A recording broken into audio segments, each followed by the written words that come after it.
ನಮಸ್ಕಾರ. ಸೂರಜ್ಪುರ ಅನ್ನೋ ಒಂದು ಸುಂದರವಾದ ಹಳ್ಳಿಯ ಕಥೆ ಇದು. ಬೆಳಗಿನ ಜಾವದ ಬಂಗಾರದಂಥ ಸೂರ್ಯೋದಯ, ಹಳ್ಳಿಯ ರಸ್ತೆಗಳು, ಜೊತೆಗೆ ಮೂಗಿಗೆ ಬಡಿಯುವ ಆ ಘಮಘಮಿಸುವ ಬೀದಿ ಬದಿಯ ಆಹಾರದ ವಾಸನೆ, ಜಸ್ಟ್ ಕಲ್ಪನೆ ಮಾಡ್ಕೊಳ್ಳಿ. ಇದೇ ಹಿನ್ನೆಲೆಯಲ್ಲಿ ನಾವು ಇವತ್ತು ಚಂದನ್ ಅನ್ನೋ ಒಬ್ಬ ವ್ಯಕ್ತಿಯ ಬದುಕಿನ ಅದ್ಭುತ ಕಥೆಯನ್ನು ವಿಶ್ಲೇಷಣೆ ಮಾಡಲಿದ್ದೇವೆ. ಚಂದನ್ ತನ್ನ ರುಚಿಕರವಾದ ಚಿಕನ್ ಕರಿಯಿಂದ ಇಡೀ ಹಳ್ಳಿಯಲ್ಲೇ ಫೇಮಸ್ ಆಗಿದ್ದ. ಆದರೆ ಅವನ ಬದುಕಿನಲ್ಲಿ ನಡೆದ ಒಂದು ಘಟನೆ ಎಲ್ಲವನ್ನೂ ತಲೆಕೆಳಗು ಮಾಡ್ತು. ಇದೊಂದು ಕೇವಲ ಕಥೆಯಲ್ಲ, ಇದೊಂದು ಅದ್ಭುತವಾದ ವ್ಯಾಪಾರದ ಪಾಠ. ಸರಿ, ಈಗ ನೇರವಾಗಿ ವಿಷಯಕ್ಕೆ ಬರೋಣ. ಚೆನ್ನಾಗಿ ನಡೀತಿರೋ ಒಂದು ಬಿಸ್ನೆಸ್ ರಾತ್ರೋರಾತ್ರಿ ತನ್ನೆಲ್ಲಾ ಕಸ್ಟಮರ್ಸ್ನ ಕಳ್ಕೊಂಡ್ರೆ ಏನಾಗ್ಬೋದು? ಚಂದನ್ನ ಜನಪ್ರಿಯ ಚಿಕನ್ ಕರಿ ಗಾಡಿಗೆ ಆಗಿದ್ದು ಇದೇ. ಊರಿನ ಮೂಲೆ ಮೂಲೆಯಿಂದ ಜನ ಬರ್ತಾ ಇದ್ರು, ಆದ್ರೆ ಇದ್ದಕ್ಕಿದ್ದಂತೆ ಅವನ ಬಿಸ್ನೆಸ್ ಅಕ್ಷರಶಃ ಮುಳುಗೋ ಸ್ಥಿತಿಗೆ ಬಂತು. ಇದೇನೋ ಸುಮ್ಮನೆ ವ್ಯಾಪಾರದಲ್ಲಾದ ನಷ್ಟ ಅಲ್ಲ, ಒಬ್ಬ ಕಷ್ಟಪಟ್ಟು ದುಡಿಯೋ ಮನುಷ್ಯನ ಅಸ್ತಿತ್ವದ ಪ್ರಶ್ನೆಯಾಗಿತ್ತು. ಇದಕ್ಕೆ ಮುಖ್ಯ ಕಾರಣ ಏನು ಗೊತ್ತಾ? ಕಚ್ಚಾ ವಸ್ತುಗಳ ಬೆಲೆಯಲ್ಲಿ ಆದ ದಿಢೀರ್ ಏರಿಕೆ. ಅಂದ್ರೆ ಚಂದನ್ ದಿನದಂತೆ ಮಾರ್ಕೆಟ್ಗೆ ಹೋದಾಗ ಹಸಿ ಚಿಕನ್ ಬೆಲೆ ಇದ್ದಕ್ಕಿದ್ದಂತೆ ಕೆಜಿಗೆ 240 ರೂಪಾಯಿಗೆ ಏರಿಕೆಯಾಗಿರೋದು ಗೊತ್ತಾಗುತ್ತೆ. ಈ ಹಠಾತ್ ಹಣದುಬ್ಬರ ಅಥವಾ ಇನ್ಫ್ಲೇಷನ್ ನಮ್ಮ ಕಥೆಗೆ ಒಂದು ದೊಡ್ಡ ಟ್ವಿಸ್ಟ್ ಕೊಡುತ್ತೆ. ಬಿಸ್ನೆಸ್ನಲ್ಲಿ ಈ ಥರದ ಅನಿರೀಕ್ಷಿತ ಬೆಲೆ ಏರಿಕೆಗಳು ಎಂಥ ಆಘಾತ ಕೊಡಬಲ್ಲವು ಅನ್ನೋದಕ್ಕೆ ಇದೊಂದು ಪರ್ಫೆಕ್ಟ್ ಎಕ್ಸಾಂಪಲ್. ಈಗ ನೋಡಿ, ಕಚ್ಚಾ ವಸ್ತುಗಳ ಬೆಲೆ ಜಾಸ್ತಿಯಾದಾಗ ಸಹಜವಾಗಿಯೇ ರೆಡಿ ಫುಡ್ ಬೆಲೆನೂ ಏರಿಸ್ಬೇಕಲ್ವಾ? ಬೇರೆ ದಾರಿಲ್ದೆ ಚಂದನ್ ತನ್ನ ಒಂದು ಪ್ಲೇಟ್ ಚಿಕನ್ ಕರಿಯ ಬೆಲೆನ 180 ರೂಪಾಯಿಗೆ ಏರಿಸಬೇಕಾಗಿ ಬಂತು. ಇದು ಅವನ ರೆಗ್ಯುಲರ್ ಕಸ್ಟಮರ್ಸ್ಗೆ ಅಕ್ಷರಶಃ ಶಾಕ್ ಕೊಡ್ತು. ವರ್ಷಗಟ್ಲೆ ಅವನನ್ನು ನಂಬಿದ್ದ ಜನರಿಗೆ ಹಠಾತ್ತಾಗಿ ಇದು ಕೈಗೆಟ್ಟದಷ್ಟು ದುಬಾರಿ ಅನ್ಸೋಕ್ ಶುರುವಾಯಿತು.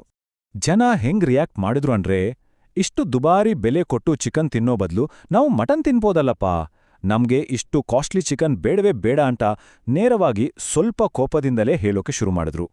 ಚಂದನ್ಗೆ ಆತಂಕ ಶುರುವಾಯಿತು. ಯಾವ ಗಾಡಿಯಲ್ಲಿ ಬಿಡುವಿಲ್ಲದಷ್ಟು ವ್ಯಾಪಾರ ಆಗ್ತಿತ್ತೋ ಅಲ್ಲಿ ದಿನಕ್ಕೆ ಕೇವಲ 2 ಪ್ಲೇಟ್ ಮಾರಾಟ ಆಗೋ ಲೆವೆಲ್ಗೆ ಕುಸಿತು. ಸಾಲದ ಹೊರೆ, ಬಿಸ್ನೆಸ್ ಉಳಿಸ್ಕೊಳ್ಳೋ ಟೆನ್ಷನ್ ಚಂದನ್ನ ನಿದ್ದೆಗೆಡಿಸ್ತು. ಆದ್ರೆ ಕತ್ತಲೆಯಾದ ಮೇಲೆ ಬೆಳಕು ಬರ್ಲೇಬೇಕಲ್ವಾ?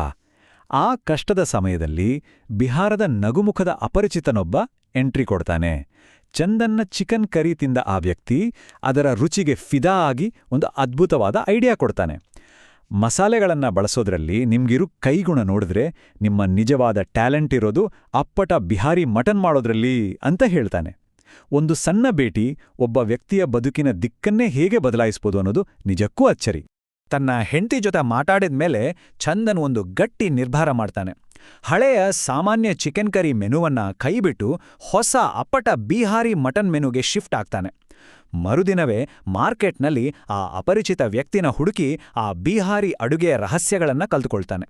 ಗಮನಿಸಿ, ಇದು ಬರೀ ಮೆನು ಚೇಂಜ್ ಅಲ್ಲ, ಇದೊಂದು master stroke, business strategy.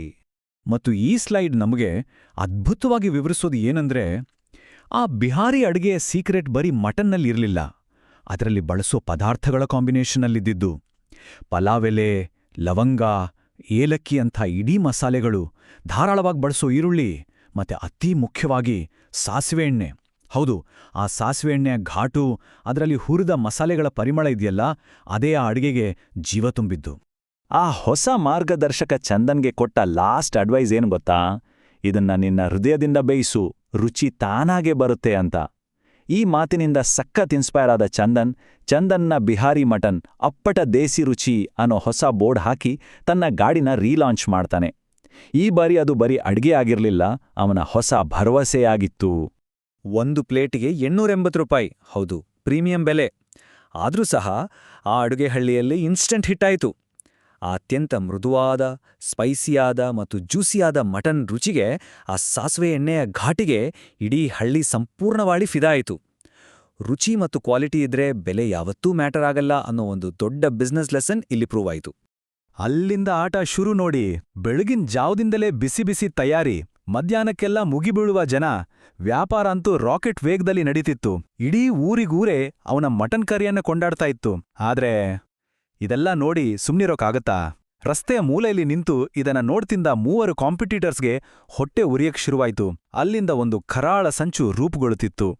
So ಇಲ್ಲಿನ ಅತಿ ಮುಖ್ಯವಾದ ಪಾಯಿಂಟ್ ಏನಂದ್ರೆ, ಆ ಕಾಂಪಿಟೀಟರ್ಸ್ ಮಾಡಿದ ಹೇಡಿತನದ ಕೃತ್ಯ.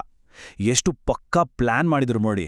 ಸ್ಟೆಪ್ 1, ಇಬ್ರು ಬಂದು ಮಾತಾಡ್ಸೋ ಥರ ಆಕ್ಟ್ ಮಾಡಿ ಚಂದನನ ಗಮನ ಬೇರೆ ಕಡೆ ಸೆಳೀತಾರೆ. ಸ್ಟೆಪ್ 2, ಇಂದಿನಿಂದ ಮೂರನೇವನು ಬಂದು ಆ ಮಟನ್ ಪಾತ್ರೆಯೊಳಗೆ ಒಂದು ಹಲ್ಲಿಯನ್ನ ಹಾಕ್ತಾನೆ. ಸ್ಟೆಪ್ 3, ಆ 3 ಗುಂಪಿನಲ್ಲಿ ಸೈಲೆಂಟ್ ಆಗಿ ಎಸ್ಕೇಪ್ ಆಗ್ತಾರೆ. ಇದು ನಿಜಕ್ಕೂ ಅತ್ಯಂತ ಕ್ರೂರವಾದ ಪ್ಲಾನ್ ಆಗಿತ್ತು. ಇದರ ರಿಸಲ್ಟ್ ಏನಾಯ್ತು? ಅದೇ ದಿನ ಹಳ್ಳಿಯ ಮುಖಂಡ್ರು ಊಟ ಮಾಡ್ತಿರ್ಬೇಕಾದ್ರೆ ಆ ಹಲ್ಲಿ ಪತ್ತೆ ಆಯ್ತು.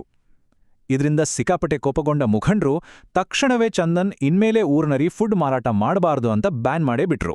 ತಾನು ನಿರಪರಾಧಿ, ಇದಕ್ಕೂ ನನಗೂ ಸಂಬಂಧ ಇಲ್ಲ ಅಂತ ಚಂದನ್ ಕಣ್ಣೀರ್ ಹಾಕಿ ಬೇಡ್ಕೊಂಡ. ಆದರೆ ಯಾರೂ ಕೇಳೋ ಸ್ಥಿತಿಯಲ್ಲಿರ್ಲಿಲ್ಲ. ಆ ಕ್ಷಣದಲ್ಲಿ ಅವನ ಶ್ರಮ, ಅವನ ಮಾನಮರ್ಯಾದೆ ಎಲ್ಲವೂ ಮಣ್ಣುಪಾಲಾಯ್ತು. ಈಗ ಯೋಚನೆ ಮಾಡಿ, ಸಂಪೂರ್ಣ ವಿನಾಶ ಜೊತೆಗೆ ಇಷ್ಟೊಂದು ದೊಡ್ಡ ಪಬ್ಲಿಕ್ ಇನ್ಸಲ್ಟ್ ಆದಾಗ ಒಬ್ಬ ಮುಗ್ಧ ಉದ್ಯಮಿ ಏನ್ ಮಾಡ್ಬೇಕು? ಇದು ಈ ಸ್ಟೋರಿಯ ಅತ್ಯಂತ ಡಾರ್ಕ್ ಮೂಮೆಂಟ್. ಬೇರೆ ಯಾರಾದ್ರಾಗಿದ್ರೆ ಬಹುಶಃ ಅಲ್ಲಿಗೆ ಗಿವಪ್ ಮಾಡ್ತಿದ್ರು. ಆದ್ರೆ ಚಂದನ್ ಹಾಗೆ ಮಾಡ್ಲಿಲ್ಲ. ತನ್ನ ಮೇಲೆ ನಡೆದ ಈ ದೊಡ್ಡ ಷಡ್ಯಂತ್ರದ ಹಿಂದಿರೋ ಸತ್ಯನ ಆಚೆ ತರಲೇಬೇಕು ಅಂತ ಛಲದಿಂದ ಎದ್ದು ನಿಂತ. ಚಂದನ್ನ ಕೌಂಟರ್ ಅಟ್ಯಾಕ್ ಹೇಗಿತ್ತು ಅಂದ್ರೆ ಸಖತ್ ಸ್ಮಾರ್ಟ್ ಆಗಿತ್ತು.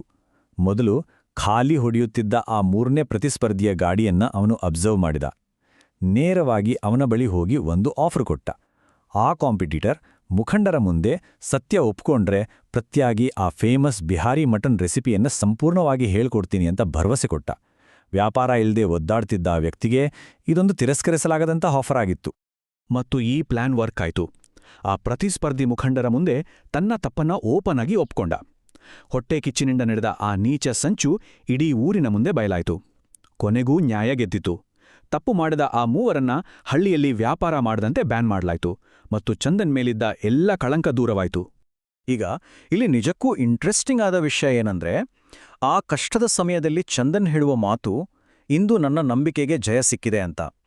ಅಸೂಯೆ ಮತ್ತು ಮೋಸದ ವಿರುದ್ಧ ಸತ್ಯ ಮತ್ತು ಅಚಲವಾದ ತಾಳ್ಮೆ ಹೇಗೆ ಗೆಲ್ಲುತ್ತೆ ಅನ್ನೋದನ್ನ ಇದು ಎತ್ತಿ ತೋರಿಸುತ್ತೆ. ಇದು ಬರೀ ಒಂದು ಬಿಸ್ನೆಸ್ನ ಗೆಲುವು ಮಾತ್ರ ಆಗಿರಲಿಲ್ಲ, ಬದಲಾಗಿ ಸತ್ಯದ ಬಹುದೊಡ್ಡ ಗೆಲುವಾಗಿತ್ತು. ಅಚಲವಾದ ತಾಳ್ಮೆ, ಸತ್ಯದ ಮೇಲಿನ ನಂಬಿಕೆ ಮತ್ತು ಕ್ವಾಲಿಟಿಯ ಬಗೆಗಿನ ಕಮಿಟ್ಮೆಂಟ್ ಒಂದು ಸಾಮಾನ್ಯ ಫುಡ್ಕಾರ್ಟನ್ನ ಹಳ್ಳಿಯ ಲೆಜೆಂಡಾಗಿ ಹೇಗೆ ಬದಲಾಯಿಸುತ್ತೆ ಅನ್ನೋದಕ್ಕೆ ಈ ಕಥೆಯೇ ಬೆಸ್ಟ್ ಎಕ್ಸಾಂಪಲ್.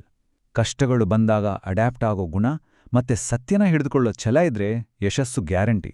ಸೂರಜ್ಪುರದಲ್ಲಿ ಚಂದನ್ ಒಬ್ಬನೇ ಪ್ರಸಿದ್ಧ ಮಟನ್ ವ್ಯಾಪಾರಿಯಾಗಿ ಬೆಳೆದಿದ್ದು ನಮಗೆಲ್ಲರಿಗೂ ಒಂದು ಅದ್ಭುತ ಪಾಠ. ಈ ಕಥೆ ನಮ್ದೇ ಲೈಫ್ನ ಕಷ್ಟದ ಸಮಯದಲ್ಲಿ ನಾವು ಹೇಗೆ ಬೌನ್ಸ್ ಬ್ಯಾಕ್ ಆಗಬೇಕು ಅಂತ ಯೋಚಿಸುವಂತೆ ಮಾಡುತ್ತೆ ಅಲ್ವಾ? ಇದೇ ರೀತಿಯ ಮತ್ತೊಂದು ಕುತೂಹಲಕಾರಿ ವಿಶ್ಲೇಷಣೆಯೊಂದಿಗೆ ಮತ್ತೆ ಸಿಗೋಣ.